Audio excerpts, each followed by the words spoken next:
2023 is almost over, so it's time for a preview of what's coming in 2024.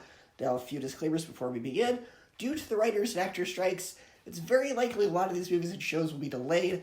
Other disclaimer, some of these don't have MPAA ratings yet, so they may end up being rated R, and so I may end up not reviewing them.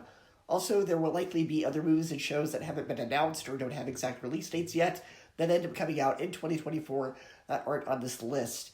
With those in mind, let's get started. Kicking off the year on January 5th, we have Night Swim, our seemingly obligatory Blumhouse PG-13 January horror movie. I think this looks really creepy and has the potential to be the next Jaws. January 12th, we have Mean Girls. Now, don't get too angry. This isn't a straight-up remake. This is a movie adaptation of the Broadway musical version. I kind of like the original movie, and Timothee is coming back to play the role she played in the original.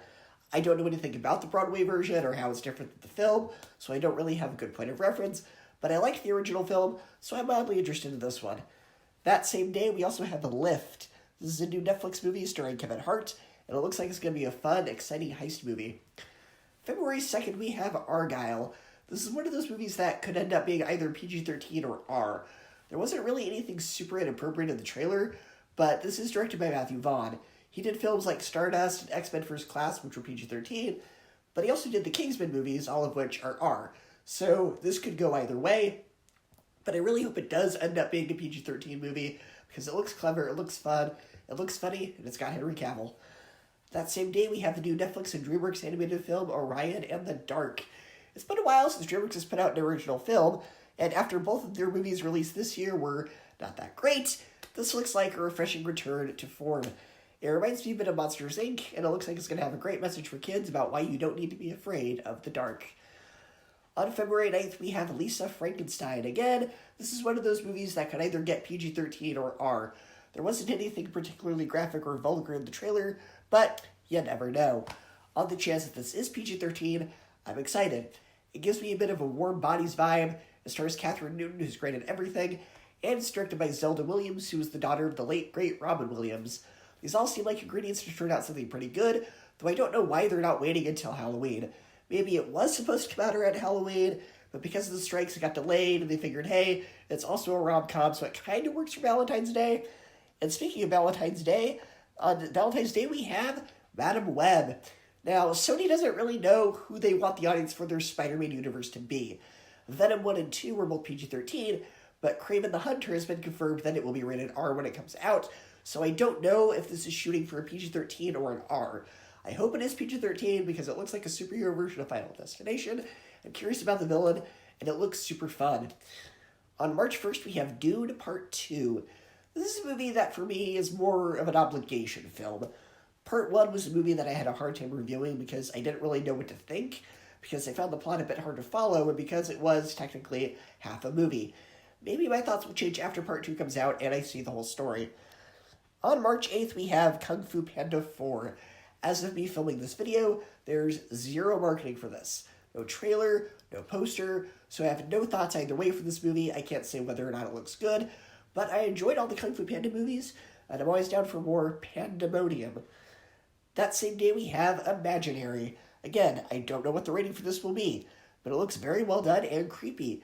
The idea of evil imaginary friends is kind of a fun idea for a horror movie.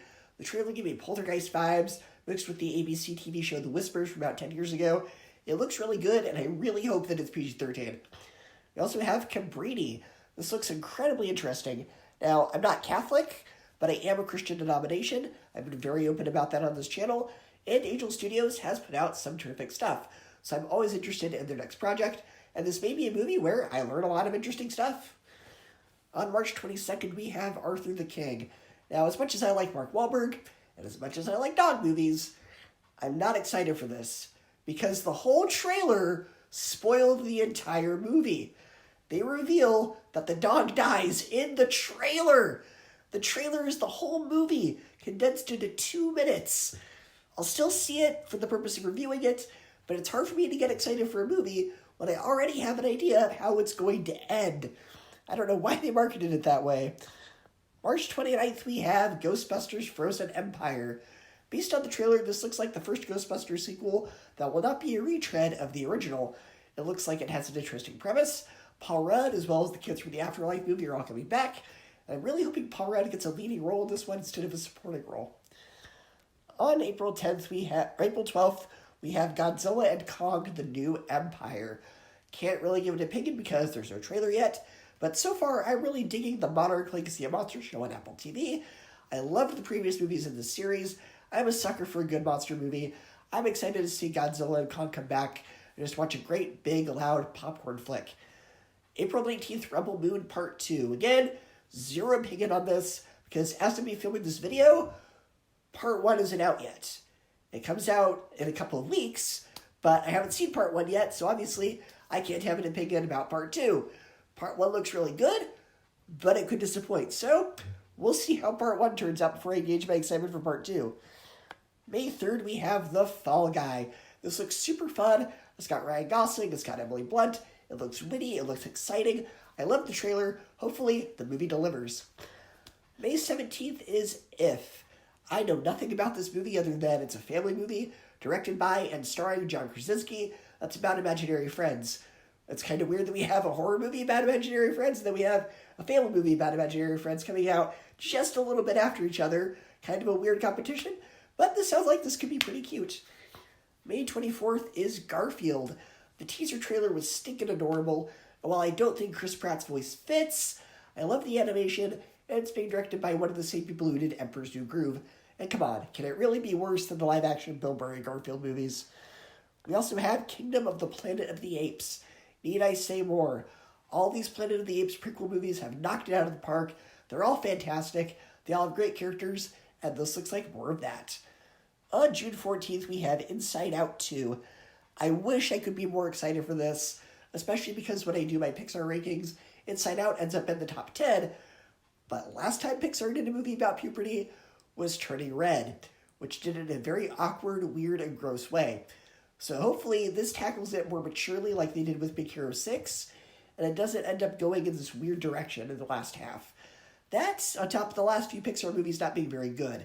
Onward, Luca, Lightyear, none of those were particularly good, so I'm starting to lose my trust in Pixar.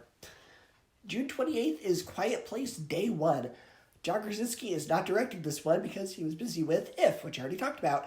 But this is being described as a movie that will expand the lore and universe of A Quiet Place, and both the previous ones were both really good. So, we'll see how this turns out. July 3rd, Despicable Me 4. No trailer yet, but there will likely be soon, since Illumination's new film Migration comes out in just a couple weeks. Like all the Despicable Me movies, even the prequels about the Minions, so I have a lot of excitement for this, though I'm not sure what the plot could be. We'll see how I feel after the trailer comes out, and you guys have seen my trailer reaction.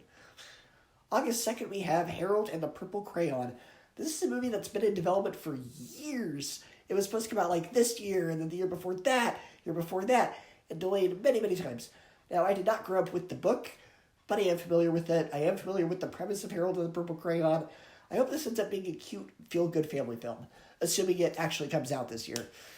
On September 6th, we have Beetlejuice 2.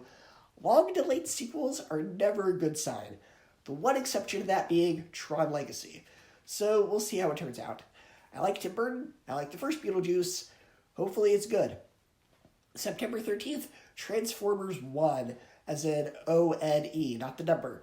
Now, I know nothing about this other than it will be animated, and it stars Scarlett Johansson and Chris Hemsworth. I love Transformers, and I'm excited to see an animated Transformers film. Now, October, as of right now, doesn't have anything to talk about, as they are all sequels to R-rated horror movies, so skipping right to November. November 8th is Venom 3. I loved both Venom 1 and 2, therefore I am excited for Venom 3. That's all I have to say about it, because there's no marketing for it. I don't know the plot, I don't know the trailer, I don't know the poster, I don't even know the title.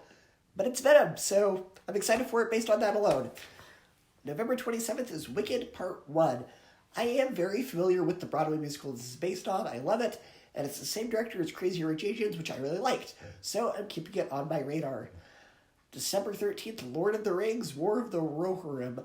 I'm probably pronouncing that wrong.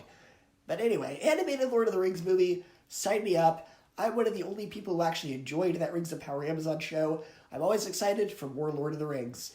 On that same day, we have an Untitled Karate Kid film. This film is going to unite Jackie Chan and Ralph Macchio. That seems like a winning combination. December 20th is Mufasa the Lion King. I think people are long tired of these live-action Disney projects, and I'm one of them. I'm right there with you. The live-action Lion King